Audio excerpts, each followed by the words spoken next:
Hi everyone, it's Gina from Gina K Designs and welcome back to another 5-minute card video.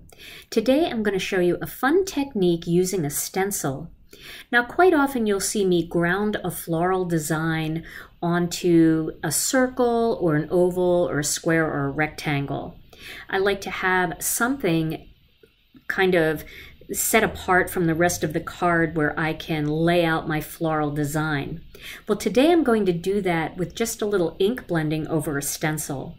So I'm using the stencil from the Watercolor Floral Kit, and I'm going to use some soft stone ink and a blending brush. So I'm inking up that blending brush, and then I'm going to start with a heavy hand right in the center of the card, and then I'm going to be working my way up toward the top of the card and then down toward the bottom of the card, but I'm using a much lighter hand as I work my way out. So the bulk of the color is more toward the center of the card. And once I get that the way I want it, I'm going to remove the stencil from this piece of cardstock. And you can see what that looks like.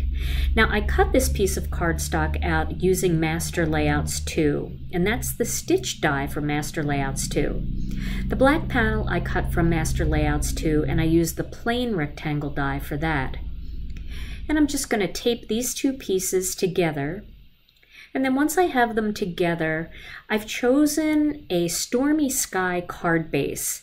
I think Stormy Sky and Soft Stone really look nice together, and that darker gray is really nice as a backdrop against the pink flowers that I'm going to be adding to the card. Now, as you can see, instead of a circle or an oval, we've got an area on this card where I'm going to display my flowers. So I'm using some of the ephemera pieces from the Watercolor Floral Kit. And I'm going to arrange them over that gray stenciled area just how I want them. I'm using that big flower and then the bud, and then I've got a couple of small leaves and then a little twig coming out there. All right, so now that that's in place, I know where I want that. I'm going to use a greeting from the Spring Daffodil set. I'm going to use Sending You Love, and I'm going to ink that up with some black onyx ink. So you can see this is a really simple card to create, but having that little bit of stenciled background really does make the flowers pop a little bit more off the white. So now I've stamped that greeting, and now I'm going to adhere the flowers to the actual card itself.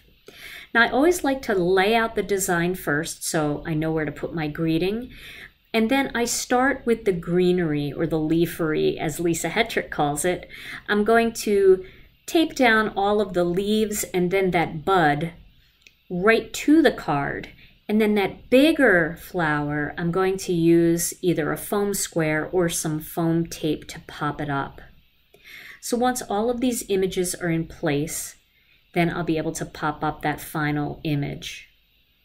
Now, if you forget where your flowers go, you can always snap a little picture on your smartphone, and then you can have that sitting out on your desk while you rearrange these flowers and add tape. This way you won't lose the design in case it gets messed up. So I used some of the Gina K Designs foam tape. I just cut a piece big enough for that flower, and then I'm just going to pop that flower right into the center of all of that beautiful leafery and that bud. Now I'm going to use a little bit of Connect glue and put about 5 drops of glue on this card, strategically placing it all around that floral design. So this way I can add some disco ball sequins.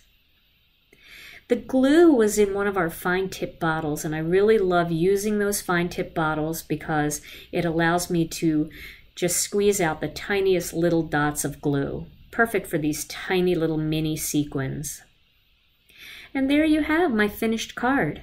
Well, I hope you enjoyed today's video, and I hope you'll give this technique a try.